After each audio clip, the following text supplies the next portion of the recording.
फिर से एक बार प्रभु यीशु मसीह के नाम में आप सभी को जय मसीह की। फिर से एक बार करमल पेंटिकॉस्टल चर्च में हम सब आपका स्वागत करते हैं। Praise the Lord. आज की सुबह जब एक साथ मिलकर उसकी स्तुति करते हैं, उसकी आराधना करते हैं, उसकी महिमा करते हैं, हम चाहते हैं कि हम सब मिलकर एक साथ एक मन होकर उसकी स्तुति करें। Praise the Lord.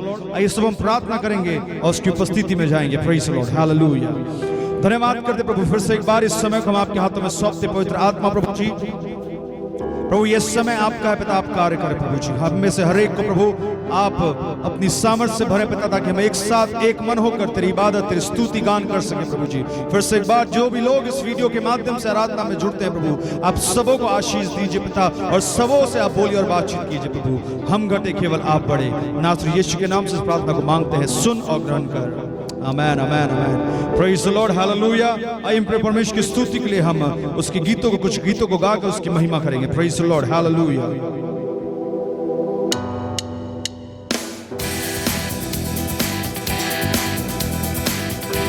Praise the lord. Hallelujah.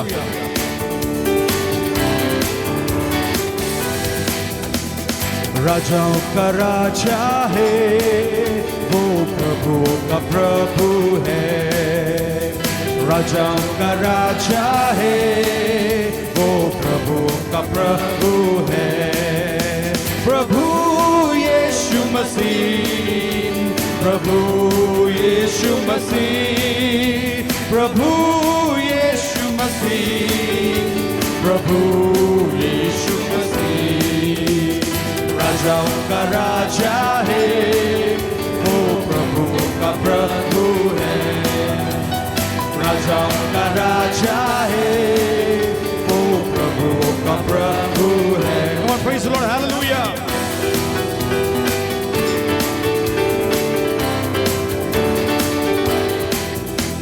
शत्रु को हरा दिया, संसार को जीत लिया, मृत्यु से पार होकर अनंत जीवन जिया। शत्रु को हरा दिया, संसार को जीत लिया, मृत्यु से पार होकर अनंत जीवन दिया। विधियों का बोले जो विरोधों को मिटा डाला, विधियों का जो लेख जो विरोधों को मिटा डाला। राजाओं का प्रेज़ द लॉर्ड। राजाओं का राजा है, वो प्रभुओं का प्रभु है। राजाओं का राजा है, वो प्रभुओं का प्रभु है। आइए एक साथ मिलकर praise the Lord.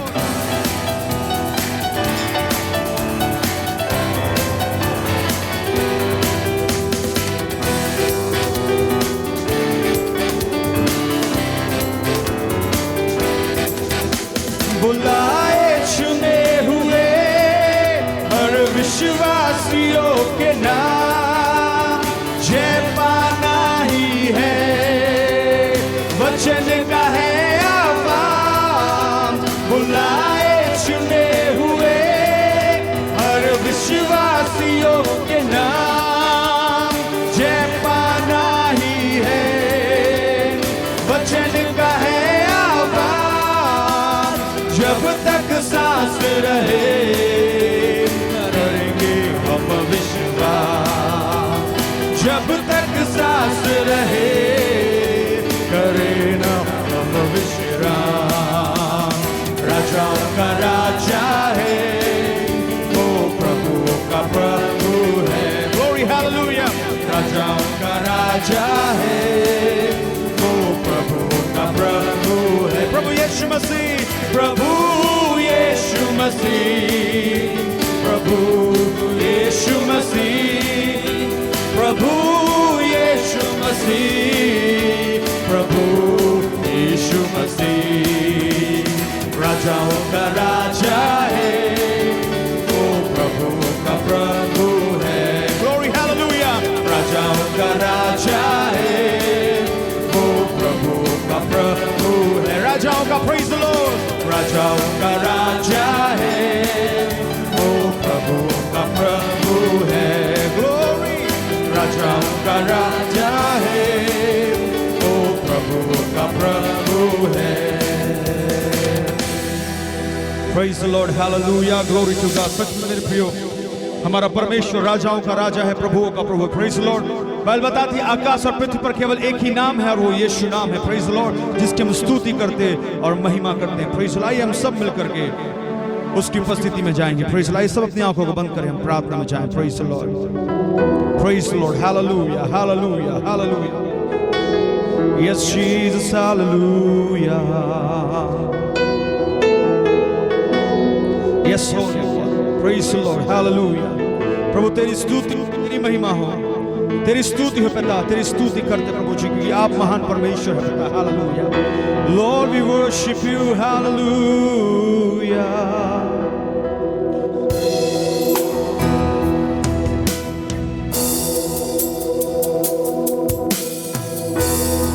Yes Jesus, hallelujah।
सब मिलकर गाएं हालेलुया। यीशुआ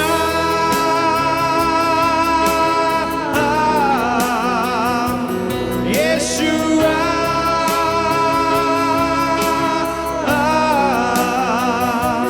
यीशुआ यीशुआ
मिलके hallelujah.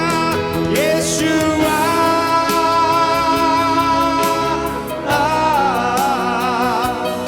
Yeshua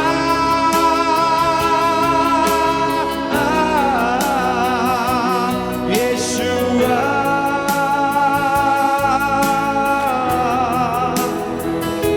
Yeshua. Yes lord hallelujah. आइए सब मिलके प्रेज द लॉर्ड हालेलुया। वही हमारा पिता है, वही हमारा दृढ़गढ़ है, वही हमारा छुपने का स्थान है मेरे प्रिय। Praise the Lord. वचन बताता है, दाऊद लिखता है कि वो मेरा दृढ़गढ़ है जिस पर मैं घमंड करता हूँ। Hallelujah. Oh Jesus hallelujah, glory to God. ऐसा हमारा परमेश्वर है मेरे प्रियो। Oh, glory, glory, Yeshua.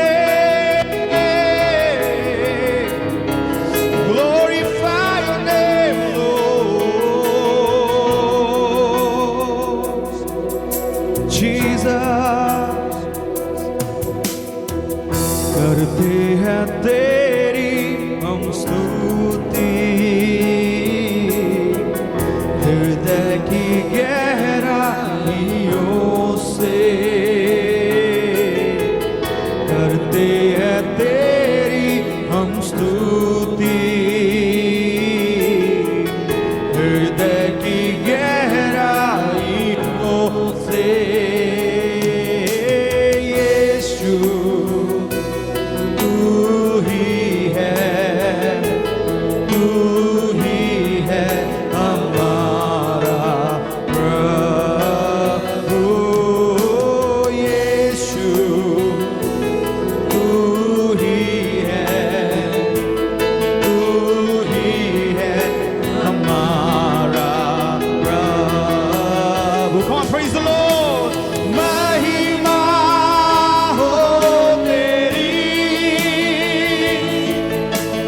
महिमा हो तेरी, ओ महिमा हो तेरी, महिमा हो तेरी। यीशु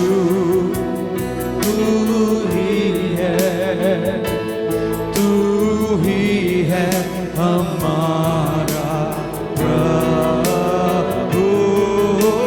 यीशु, yes Lord, hallelujah। तू ही है हमारा प्रभु। yes Lord, hallelujah। प्रभु तेरा नाम हमें दिया गया पिता, ताकि हम तुझे प्रभु कहकर पुकार सके, अब्बा पिता कहकर पुकार सके। पिता तू ही है पिता जो हमें बल देता है और जिस मार्ग पे हमें चलना है प्रभु तू हमारी अगुवाई करता है। इसलिए हम तेरे धन्यवाद पिता और तेरे नाम को ऊंचा उठाते, क्योंकि तू महान है, पवित्र है पिता। हालेलुया, ओ ग्लोरी, यस लॉर्ड। महिमा हो तेरी,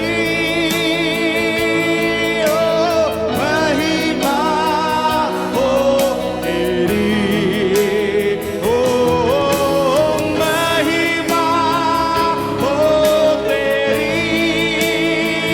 यीशु महिमा हो तेरी। यीशु, आइए सब मिलकर कहें, तू ही है हमारा और कोई नहीं। Praise the lord, hallelujah.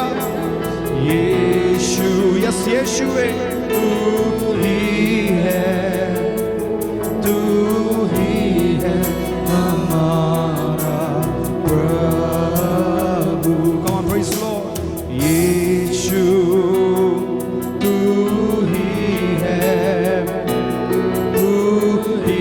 है हमारा प्रभु। महिमा हो तेरी, महिमा हो तेरी, ओ महिमा हो तेरी, महिमा हो तेरी। यस लॉर्ड, जीवन की हर एक परिस्थिति में पिता हम तेरी स्तुति कर सके, ऐसा अनुग्रह कर प्रभु जी। जो भी लोग इस आराधना में जुड़ते हैं पिता, लॉर्ड आई प्रे, लॉर्ड प्रभु मैं प्रार्थना करता हर एक को प्रभु तू एक मन कर, ताकि हम एक मन होकर तुझे पुकार सके और कह सके पिता महिमा तेरी मैं अपने जीवन से करता हूं, क्योंकि तू योग्य है पिता। हालेलुया, यस लॉर्ड, धन्यवाद करते यीशु। हालेलुया, हर एक बातों में तुझको महिमा मिले पिता, हम घटे केवल आप बने पिता। हालेलुया, ओ धन्यवाद करते प्रभु सारी महिमा हम आपको देते पिता, अपनी उपस्थिति को दिया इसलिए हम आपका धन्यवाद करते यीशु। और हम प्रार्थना करते प्रभु, जब वचन बोया जाए पिता, ये वचन 70 गुना 100 गुना फल लाने पाए। तेरे दास को भी हम आपके हाथ में सौंपते। Lord, you lead your servant O God, hallelujah. प्रभु तेरी अगुवाई के अनुसार हर एक वचन बोया जाए पिता, हालेलुया। मैं प्रार्थना करता प्रभु, हर एक वचन प्रभु देदारी होने पाए पिता, और प्रभु जड़ पकड़ने पाए यीशु के नाम से। जो भी प्रभु वचन को सुनते हैं, आराधना को करते हैं हमारे साथ मिलकर के प्रभु, सभी को प्रभु आप अपनी उपस्थिति से मामूर करें पिता। अपनी उपस्थिति में, अपनी उपस्थिति के साथ प्रभु सबों को अपने महान उपस्थिति में लेकर चलिए पिता। हम घटे केवल आप बढ़े प्रभु जी, महिमा आपको मिले। नासरी यीशु के नाम से इस प्रार्थना को मांगते हैं, सुन और ग्रहण कर। Amen, amen, amen, amen, amen. Praise the lord. प्रभु यीशु मसीह नासरी के नाम में आप सभी को जय मसीह की। परमेश्वर की भलाई और करुणा और उसकी दया के कारण से फिर से एक बार आप और मैं जीवित पाए जाते हैं, और उस परमेश्वर के नाम को धन्यवाद देने के लिए आप और मैं जीवित हैं। एक बार फिर से आपको इस कार्मेल पेंटिकॉस्टल चर्च के YouTube पेज में स्वागत है। परमेश्वर आपको इस वचन के द्वारा आपको आशीषित करे, आपको बहुतायत से भरे उसके वचन से। आप इस संदेश में शुरू से अंत तक बने रहे। यदि आप बीच में छोड़ देंगे मैसेज को, अगर नहीं सुनेंगे, आप आशीषित नहीं हो पाएंगे, आपको पूरा मैसेज समझ में नहीं आएगा, इसलिए आप इसमें बने रहे। आइए हम वचन में जाने से पहले प्रार्थना करेंगे, और इस समय में प्रार्थना के साथ हम परमेश्वर के वचन को समझेंगे। पिता, हम यीशु मसीह के नाम में आपके पास आते हैं। आज फिर से एक बार आपके निकट में आते हैं प्रभु जी। सुनने वाले हर एक भाई बहनों को, हर एक तेरे दास और दासियों को तेरे सामर्थ्य हाथों में सौंपते हैं। पिताजी, तूने नाम बे नाम आशीष दे, और परमेश्वर आपके बलवंत हाथों से पिता तुझ में मजबूत होने के लिए, तुझ में उन्नति करने के लिए आप सहायता करें। प्रभु जी, हम प्रार्थना करते हैं हर एक व्यक्तियों को बड़ी धीरजता के साथ में इस वचन को सुनकर प्रभु आशीष को अपने जीवन में लेने के लिए आप सहायता कीजिए। खुदा बाप, हम धन्यवाद देते हैं। पवित्र आत्मा, आप हमें सहायता कर, बोलने वाले सुनने वाले हर एक को पिता आप सहायता करें। आपकी सहायता की जरूरत है। यीशु मसीह के नाम में मांगते हैं, आमीन। Praise the lord. प्रभु ने फिर से एक बार आपको और मुझको जीवितों का बीच में जीवित रखा है, ताकि हम परमेश्वर के नाम को धन्यवाद करें और उसके नाम को ऊंचा उठाएं। आज परमेश्वर के वचन से फिर से एक बार मैं बात करने जा रहा हूं। हम सब इस वचन को सुनेंगे और देखेंगे, परमेश्वर के नाम की महिमा करेंगे। आज जो परमेश्वर के वचन आपके सामने में लेके आया हूं, इसका शीर्षक या इसके टॉपिक्स मैंने दे रखा है, क्या हम आत्मिक उन्नति कर रहे हैं? क्या हम आत्मिक उन्नति कर रहे हैं? और इसके अंतर्गत 3 बातों को, 3 बिंदुओं पे हम चर्चा करेंगे। पहला जो है, आत्मिक उन्नति क्यों जरूरी है। दूसरा है, आत्मिक उन्नति क्या है और आत्मिक उन्नति कैसे करें। मैं फिर से एक बार रिपीट करना चाहता हूं। पहला है, आत्मिक उन्नति क्यों जरूरी है, आत्मिक उन्नति क्या है, आत्मिक उन्नति कैसे करें। हम परमेश्वर के वचन से देखेंगे कि परमेश्वर चाहता है कि हर एक व्यक्ति को वो उन्नति करे, हर एक व्यक्ति को वो उन्नति करे। कि परमेश्वर चाहता है आपके जीवन में कि परमेश्वर में आप होकर हर एक बातों में उन्नति करें। हम देखेंगे 3 यूहन्ना की पुस्तक, उसकी 2 वचन, इसमें इस प्रकार से लिखा हुआ है, प्रिय, मेरी ये प्रार्थना है कि जैसे तू आत्मिक उन्नति कर रहा है, वैसे ही तू सब बातों में उन्नति कर, सब बातों में उन्नति कर। लेकिन सबसे पहले आत्मिक उन्नति के बारे में परमेश्वर कह रहा है। और आत्मिक उन्नति क्यों परमेश्वर चाहता है? परमेश्वर इसलिए चाहता है कि आत्मिक उन्नति आपके और मेरे जीवन में होगा तो हम आत्मिक उन्नति से परमेश्वर से जुड़ पाएंगे। परमेश्वर आत्मा है। परमेश्वर के वचन में हम देखते हैं, उसके यूहन्ना 4 अध्याय उसके 24वां वचन में परमेश्वर आत्मा है। इसलिए परमेश्वर चाहता है कि आत्मिक मतलब है कि आत्मिक आत्मा से जुड़ा हुआ चीजें, कि आत्मा उन्नति करे, आत्मिक बातों को लेकर आत्मिक उन्नति करे, कि परमेश्वर से जुड़े, उस आत्मा से जुड़े। इसलिए परमेश्वर चाहता है कि वो हर बातों में आप उन्नति करें, हर बातों में आप उन्नति करें, क्योंकि परमेश्वर का यह मर्जी है कि आप सबसे पहले आत्मिक उन्नति करें, फिर आप सब बातों में उन्नति करें। लेकिन आज आप और मैं देखते हैं कि आपके और मेरे जीवन में जो कुछ भी आज आप और मैं पाए जाते हैं, हमारी सबसे महत्वपूर्ण बात है कि परमेश्वर में हम रहना और परमेश्वर में उन्नति करते जाना।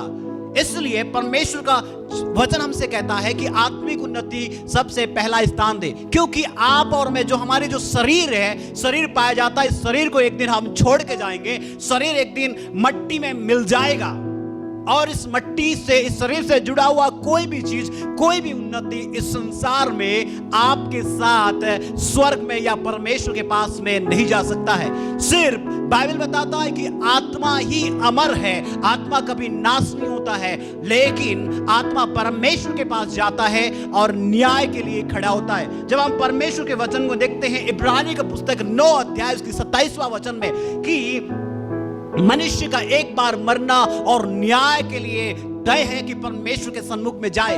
हर एक इंसान, हर एक व्यक्ति एक दिन मरेगा और परमेश्वर के सामने में खड़ा होगा कि न्याय उसका हो जाए। और न्याय के साथ में परमेश्वर न्याय करेंगे कि वो परमेश्वर के साथ में रहे या परमेश्वर से दूर में रहे। इसलिए प्रभु के लोगों, परमेश्वर चाहता है कि हम आत्मिक उन्नति करें। परमेश्वर आत्मा है और आप और मैं उस परमेश्वर से जुड़े हैं, हमारे अंदर आत्मा है। जब प्राण निकल जाती है तो आपके और मेरे शरीर को लोग, जो आपको व्यक्तित्व करके बुलाते हैं, आपके नाम करके बुलाते हैं, लोग आपको आपके नाम से नहीं बुलाएंगे, बल्कि आपके लाश, आपके शरीर को लाश कहकर बुलाएंगे, क्योंकि आत्मा आपको छोड़कर चले जाएगी। इसलिए बाइबल सबसे ज्यादा महत्वपूर्ण इस बात को ज्यादा ताकत या ज्यादा ध्यान देने के लिए कहता है कि आत्मिक बातों को ध्यान दे, आत्मिक उन्नति करे। और आत्मिक उन्नति करने से सारे बातों में परमेश्वर की उन्नति को लेकर आता है। इसलिए परमेश्वर का वचन कहता है कि यूहन्ना, जो तीसरा यूहन्ना उसके 2 वचन, 1 अध्याय 2 वचन में, कि हे प्रियो, जिस प्रकार से आत्मिक उन्नति कर रहे हो वैसा ही सारे बातों में उन्नति करे। परमेश्वर चाहता है उन्नति करे आत्मिक, और परमेश्वर में आप यदि आत्मिक उन्नति करेंगे तभी आप परमेश्वर में आप बने रहेंगे। और उस परमेश्वर आत्मा है कि आत्मा की उन्नति के द्वारा आप परमेश्वर की स्तुति और तारीफ कर पाएंगे। आज सब लोग किन बातों को ध्यान देते हैं? उन्नति का मतलब है तरक्की। तरक्की करने के लिए बहुत अधिकांश लोग संसारिक बातों पर, संसार के जो शरीर से जुड़ा हुआ चीजों पर, शरीर से जुड़ा हुआ बातों पर ध्यान दे रहे कि उसकी तरक्की करें। और जो तरक्की आप कुछ भी कर ले संसार पर, सारे तरक्कियां, सारे उन्नतियां एक दिन समाप्त हो जाएंगी, एक दिन वो खत्म हो जाएगा, आपके साथ में इस जीवन के बाद नहीं जुड़ पाएगा। यदि आप आत्मिक उन्नति है, आप आत्मिक उन्नति कर रहे हैं, आत्मा में उन्नति कर रहे हैं, तो उस परमेश्वर से जुड़ पाएंगे, परमेश्वर के करीब में रह पाएंगे और उसकी आराधना और उपासना करते रहेंगे। इसलिए परमेश्वर चाहता है कि सबसे पहले हम आत्मिक उन्नति करें, बाकी सारे बातों में भी उन्नति करें और भले चंगे रहे। भले चंगे रहने के लिए आत्मिक उन्नति का बहुत बड़ी योगदान है। हम देखते हैं कि मत्ती की पुस्तक में भी 6 अध्याय उसके 33वां वचन में कहता है कि सबसे पहले धार्मिकता और परमेश्वर की राज्य की खोज करने के लिए बाकी सारे बातों की, जब हम परमेश्वर की राज्य और सारे बातों की खोज करेंगे, परमेश्वर से जुड़ेंगे, तो बाकी सारे चीज आपसे जुड़ेंगे। इसलिए सबसे पहले जो आप कभी मरने वाले नहीं, जो आप कभी, आपकी आत्माएं कभी मरेगी नहीं, अमरता है और परमेश्वर के सामने में हमेशा हमेशा के लिए रहेगा, उसके साथ में रहेगा या तो उससे दूर रहेगा।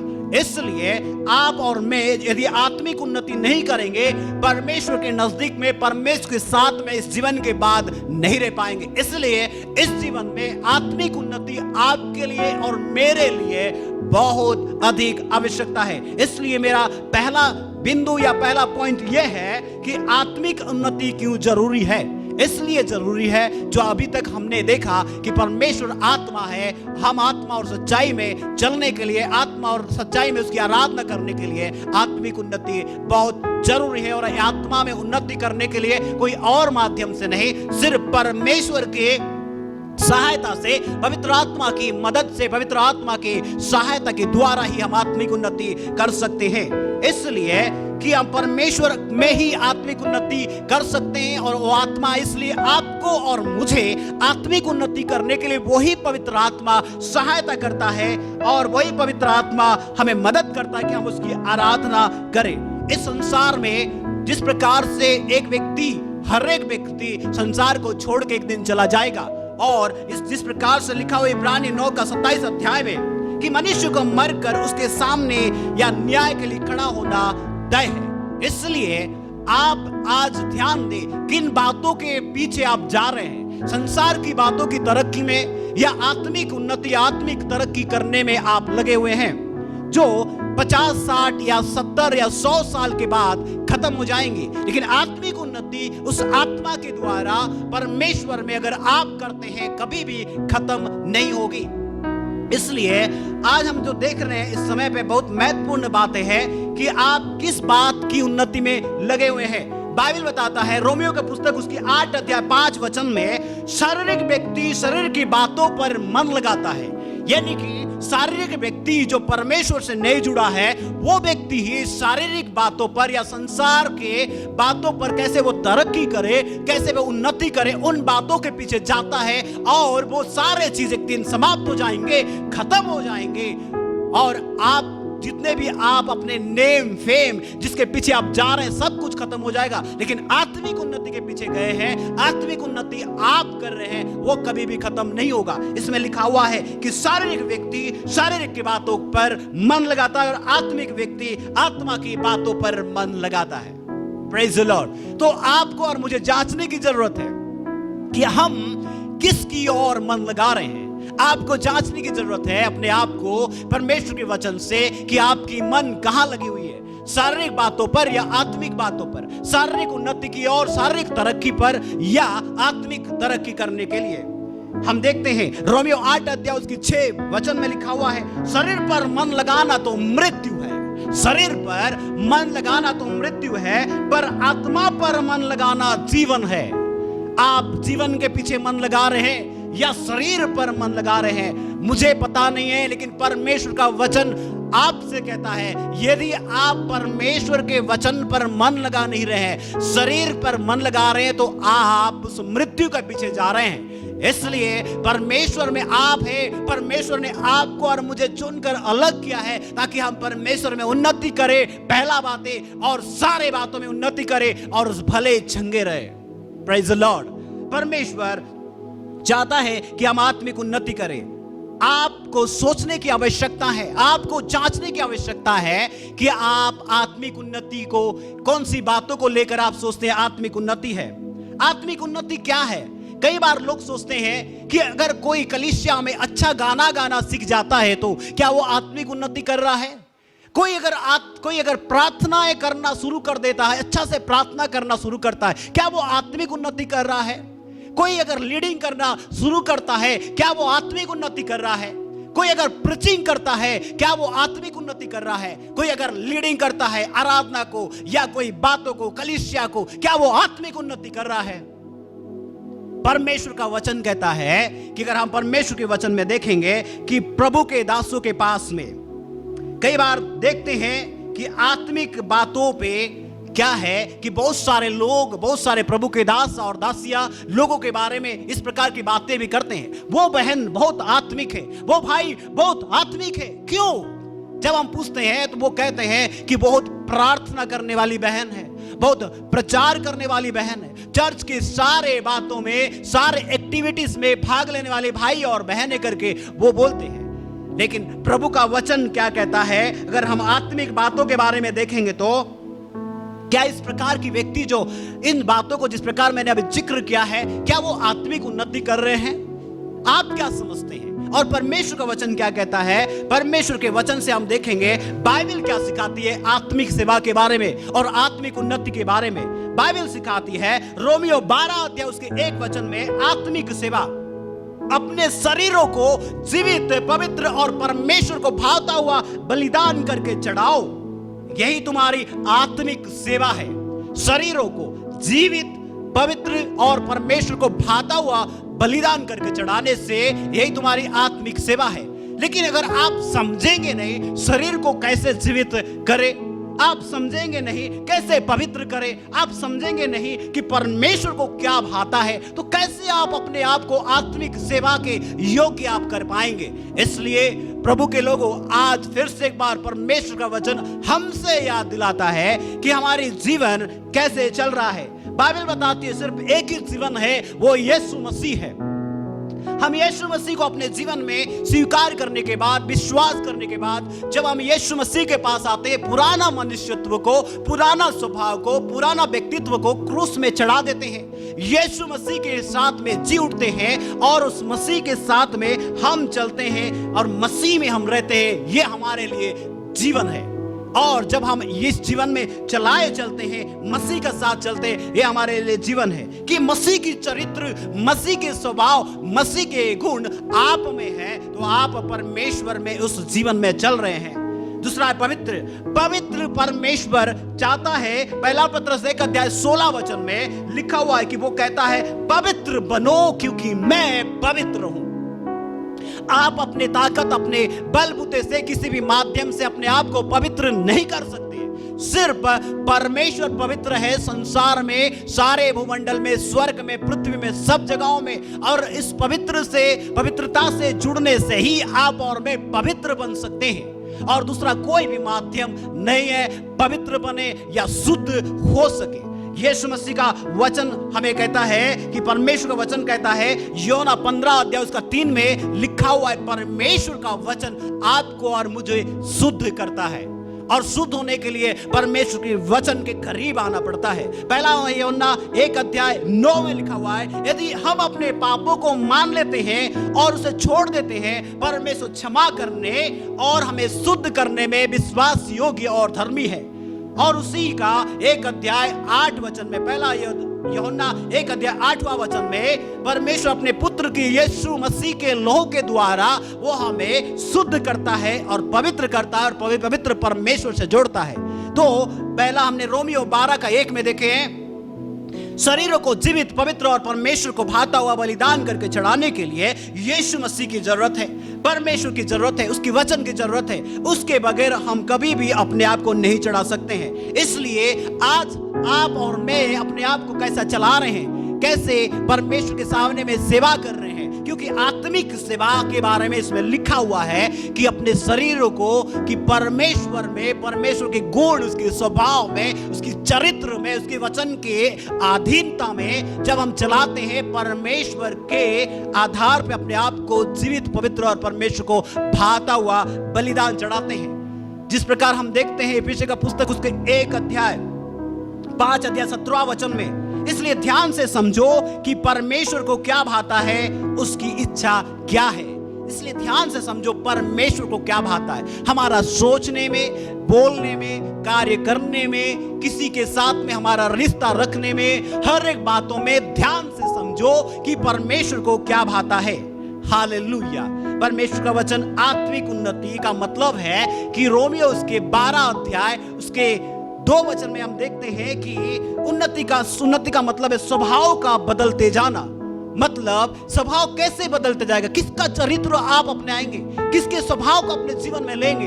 यीशु मसीह को जब अपनाते हैं, उसमें आप उसके रंग में अपने आप को ढा लेते हैं। मतलब उसके गुण, उसके स्वभाव, उसके आदत, उसके चरित्र में अपने आप को चलाए चलते हैं, तभी आप आत्मिक उन्नति कर सकते हैं। परमेश्वर का वचन में लिखा हुआ है, जब आप आत्मा के द्वारा चलाए चलेंगे तभी आप परमेश्वर में उन्नति कर पाएंगे।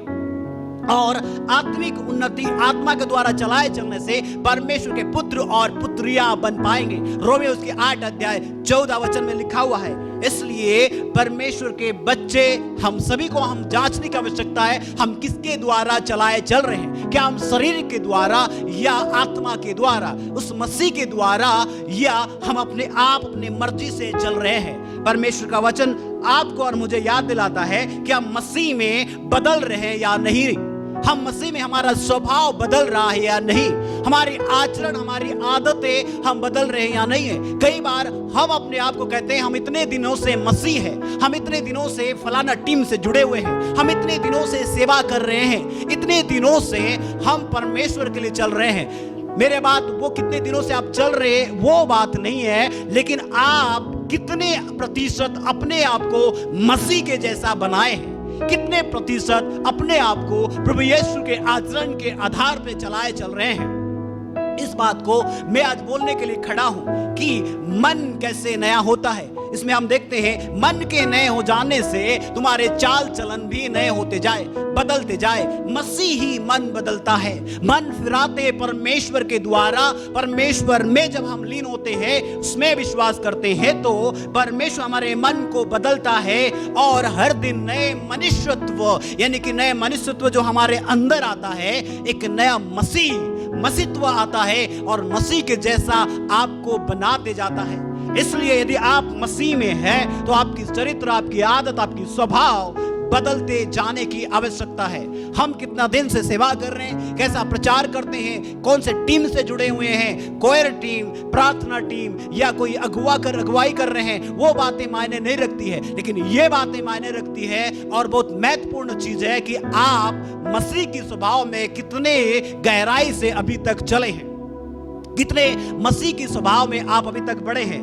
मैं आपसे कहना चाहता हूं, आज आपको याद दिलाना चाहता हूं, आप मसीह में उन्नति करने के लिए बुलाए गए। आप आत्मिक रीति से और सब बातों में, लेकिन पहली बातें है आत्मिक उन्नति करना। लेकिन आज संसार में लोग उस पहली बातों को छोड़कर संसार में नाश हो जाने वाली बातें और उस तमाम चीजों के पीछे जा रहे हैं कि वो उन्नति करे। हालेलुया। मैं आपको बता दूं, सब कुछ नाश हो जाएगा, लेकिन आत्मिक उन्नति यानी कि आत्मा की उन्नति, आत्मा से जुड़ के रहना, मसीह के चरित्र को, मसीह की स्वभाव के अनुसार चलना ही हमारे लिए आत्मिक उन्नति है। ना कि किसी बात में आप बढ़ रहे होंगे, गाना में, वचन को पढ़ रहे हैं प्रचार करने के लिए। आप आज तो ऐसा हो गया है, बहुत सारे कलीसियाओं में बहुत सारे जवान हैं जो कोयर टीम में है, उन लोग अपने काम करते हैं, लीडिंग करने के बाद, आराधना करने के बाद वो वचन की ओर ध्यान नहीं देते हैं। कई सारे मीटिंगों में ऐसा होता है कि मीटिंग के बाहर चले जाते हैं, वचन को नहीं सुनते हैं और बाहर चले जाने के बाद वो वचन की ओर अपने ध्यान नहीं लगाते। वो सोचते कि अपने काम खत्म हो गया है। मैं कहता हूं, क्या ये स्वभाव बदल रहा है? बहुत सारे लोग प्रचार करते हैं परमेश्वर के वचन को, लेकिन मसीहत को, मसीह की चरित्र को लेकर नहीं चलते हैं। बहुत सारे लोग प्रार्थना टीम से जुड़ते हैं, प्रार्थनाएं करते हैं, बहुत ज्यादा प्रार्थना करते हैं, लेकिन जीवन में, स्वभाव में, अपने घर में, पड़ोस में, लोगों के बीच में अपनी मसीहत को नहीं दिखा पाते हैं। वो अपनी उस पुराने मनुष्यत्व की स्वभाव को दिखाते हैं जो उनके लिए बिल्कुल शोभा नहीं देता है। परमेश्वर का वचन कहता है कि हम आत्मिक उन्नति का मतलब है कि स्वभाव में, मसीहत की स्वभाव, परमेश्वर के स्वभाव, परमेश्वर के गुण में हम बढ़ते जाए। हालेलुया। परमेश्वर का वचन हमसे कहता है, मेरी तीसरी पॉइंट यह है, जिस प्रकार से हमने देखा कि हम आत्मिक उन्नति के बारे में, तीसरी पॉइंट यह है कि आत्मिक उन्नति कैसे करें। आत्मिक उन्नति कैसे करें? मैं कई बार कई लोगों को देखा हूं, परमेश्वर के दासों के पास जाते हुए, परमेश्वर के वचन जब प्रचार करने के बाद प्रार्थना कराने के लिए जाते हैं, और वो कहते हैं, जब प्रभु के दास उनसे पूछता है कि किस बात के लिए हम प्रार्थना करें, जब वो कहते हैं कि मैं प्रभु में बढ़ने पाऊं इसलिए मेरे लिए प्रार्थना करें, मैं परमेश्वर में उन्नति करने पाऊं इसलिए मेरे लिए प्रार्थना करें। मैं आज आपसे कहना चाहता हूं कि कोई भी प्रभु के अभिषिक्त दास आपके लिए प्रार्थना करने से या आपके लिए भविष्यवाणी करने से, आपके सर पर, आपके ऊपर हाथ लगाने से आपकी आत्मिक उन्नति नहीं होती है। परमेश्वर के वचन क्लियर से साफ साफ कहता है कि आत्मिक उन्नति कैसे हम कर सकते हैं। प्रेरितों के काम में जब हम देखते हैं कि उसकी 2 अध्याय 41 से 47 वचन तक कि कुछ बातों को मैं बताना चाहता हूं कि इसमें कुछ बातें हैं, आप उसको मनन कर लीजिए, ध्यान कर लीजिए कि उसमें इस प्रकार से लिखा हुआ है कि लोग आत्माओं में या आत्मा से जुड़ने से पहले, परमेश्वर से जुड़ने से पहले, सबसे पहली बात यह है कि वचन को ग्रहण किया। हालेलुया। पहली बातें है वचन को ग्रहण किया।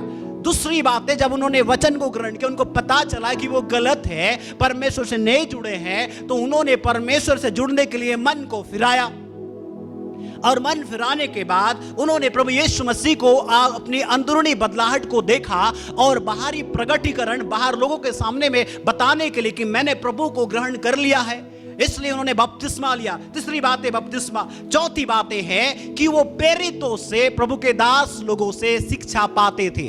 आत्मिक उन्नति ये नहीं है, लेकिन ये आत्मिक उन्नति करने में सहायता करने वाली बातें हैं। वचन को ग्रहण करना, वचन को ग्रहण करना, मन फिराना, बपतिस्मा लेना। चौथी बात है शिक्षा को पाना परमेश्वर की वचन से। पांचवी बात है संगति रखना, प्रभु के लोगों के साथ में, दास और दासियों कलीसिया के साथ में संगति रखना। छठवीं बातें हैं रोटी तोड़ना। परमेश्वर का वचन हमें याद दिलाता है कि रोटी तोड़ने का मतलब है प्रभु यीशु मसीह आपके लिए और मेरे लिए कि वो टूटे, मारे गए, गाड़े गए और इस कीमत को पहचान कर उस बात को याद करने के लिए है, ना कि रोटी तोड़ने का मतलब कोई और बातें के लिए है। मैं आपको किसी दिन हम विस्तार से इन बातों को हम चर्चा करेंगे, लेकिन ये बात याद रखें कि ये बातें भी हमारे आत्मिक उन्नति के लिए सहायता करता है, रोटी तोड़ना। और उसकी जो छठवीं बातें हैं, सातवीं बातें हैं प्रार्थना में लॉलीन रहना। प्रार्थना एक बार करके छोड़ देना नहीं है। एक बार किसी दिन आपने प्रार्थना किया, प्रभु के संगति में आए, प्रभु के दास की संगति में, या कभी कलीसिया भाग लिए इसलिए नहीं है। लगातार कलीसिया में संगति रखना, लगातार उन सारे कार्यों में भाग लेना, प्रार्थना में लॉलीन रहना। और मेरी आठवीं बातें हैं इकट्ठे होना, परमेश्वर की महिमा के लिए, प्रभु की महिमा की चर्चा के लिए इकट्ठे होते रहना। और नौवीं बातें हैं परमेश्वर की सेवकाई के लिए हाथ बढ़ाना। परमेश्वर हाथ बढ़ाना अपने मेहनत से, अपनी आमदनी से परमेश्वर की सेवकाई के लिए अपने हाथ को बढ़ाना है। परमेश्वर के वचन में साफ साफ लिखा हुआ है दशमांश के बारे में कि दशमांश परमेश्वर का है और भेंट हमारे स्वेच्छा से परमेश्वर के लिए देते हैं। उन बातों में भी सहभागी होना। और 10वीं बात है एक दूसरे को सहायता करना, मदद करना, एक दूसरे मसीह लोगों को, और जो प्रभु में नहीं उनको भी सहायता करके प्रभु में आए, ना कि किसी की टांग खींचे, ना कि किसी को गिरने के कारण बने। परमेश्वर में उन्नति का कारण बनना है। और 11वीं बातें मेरी है कि प्रभु का वचन सुनाने के लिए सहभागी होना, परमेश्वर के वचन को दूसरे लोगों तक, ताकि वो परमेश्वर से जुड़े, उसको सुनाने के लिए सहभागी होना।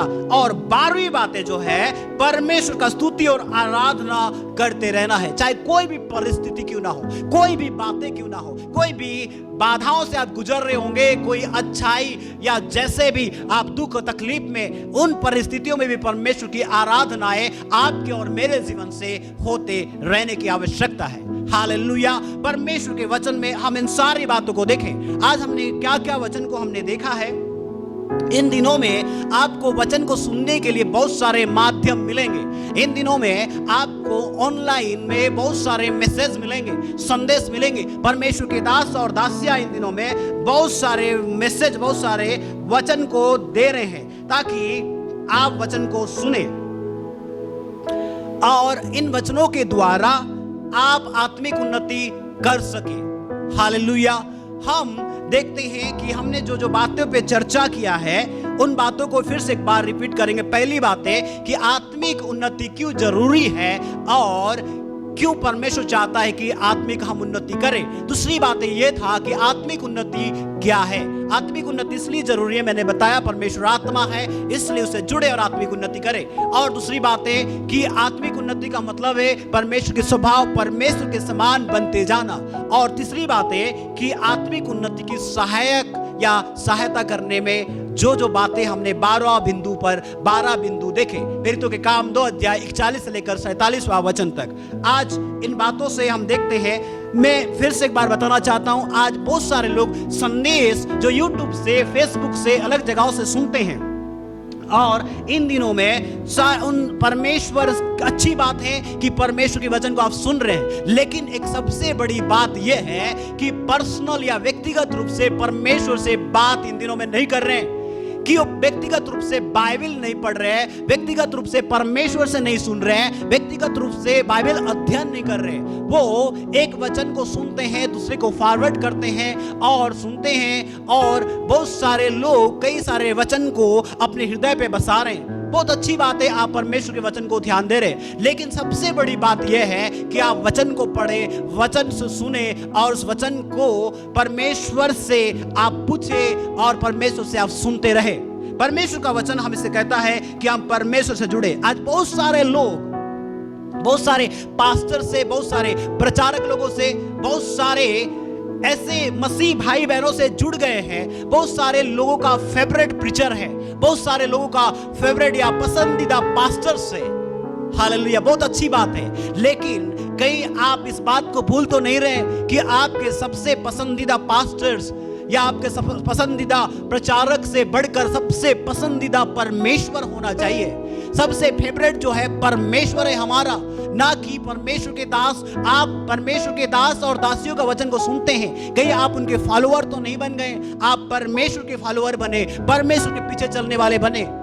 ना कि आप, अच्छी बात है कि आपके पसंदीदा पास्टर्स और प्रचारक हैं, लेकिन कई बार आप वचन को नहीं पढ़ पाते हैं। उनके वचन को सुनते सुनते कई बार वो सही बोल रहे हैं, गलत बोल रहे हैं, या कैसे वो वचन को शिक्षा दे रहे हैं, इन बात को आप नहीं समझ पाते हैं, क्योंकि आपके अंदर में परमेश्वर से जो व्यक्तिगत रूप से रिश्ता नहीं होने के कारण से, परमेश्वर के वचन को अपने जीवन में समय नहीं देने के कारण से। इसलिए जितने भी आपके जीवन में फेवरेट प्रीचर है, पास्टर से, प्रचारक है, आप कहीं ये भूल तो नहीं गए कि आपके जीवन के सबसे फेवरेट प्रचारक या आपके जीवन में सिर्फ परमेश्वर है। सबसे पसंदीदा परमेश्वर होना है, उसके बाद प्रभु के दास और दासियां। पिछले हम जब देखते हैं पहला सदी की कलीसिया इन बातों को ध्यान देते थे, इसलिए आत्मिक उन्नति वो करते थे। उनकी स्वभाव बदल गई, उनकी आदतें बदल गए और मसीह के समान चरित्र बनते गया। इन दिनों में हमें भी देखने की जरूरत है। मैं फिर से एक बार बात करना चाहता हूं, बताना चाहता हूं कि उस समय में अगर हम देखते हैं प्रेरितों के काम 17 अध्याय 11 वचन में, प्रभु के वचन को लोग सुनते थे बड़ी लालसा के साथ में और अपने घर जाते थे, और घर जाने के बाद प्रचारक के जो प्रचार है, जो संदेश है, वचन है, वो वचन के अनुसार है या नहीं, शास्त्रों में ढूंढते थे। उन लोग ऐसा ही बोल रहे या इसमें कुछ सच्चाई है। मैं आपसे कहना चाहता हूं, यदि आप जो संदेश सुन रहे हैं इधर उधर से, बहुत अच्छी बात है आपके आत्मिक जीवन के लिए, क्योंकि परमेश्वर अपने नाम से भी अधिक महत्व जाना है परमेश्वर के वचन को। इसलिए आप उस वचन को पढ़े, वचन को मनन करें और उस वचन के अनुसार अपने जीवन को चलाए। परमेश्वर का वचन आपको मजबूत करेगा। सबसे पहला हमने देखा है, वचन को ग्रहण करने के बाद बाकी सारे 11 बिंदु उनके साथ में जुड़ा है।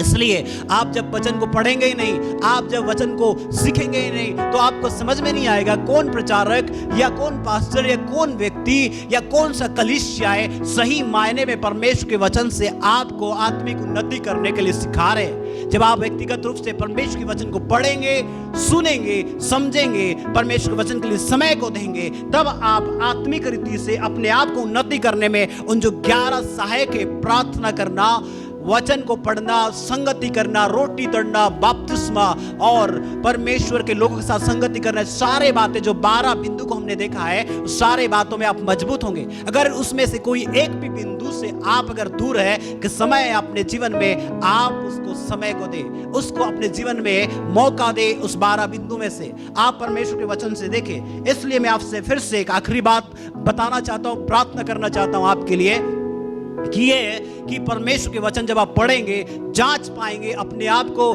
जांच पाएंगे, प्रभु के लोगों को जांच पाएंगे। प्रचारक, चाहे वो ऑनलाइन प्रचारक हो, फेसबुक प्रचारक हो या यूट्यूब प्रचारक हो, आप उनके दास नहीं बनेंगे, बल्कि आप परमेश्वर के दास और दासी बनेंगे। आपका सबसे फेवरेट और सबसे पसंदीदा सिर्फ परमेश्वर होगा।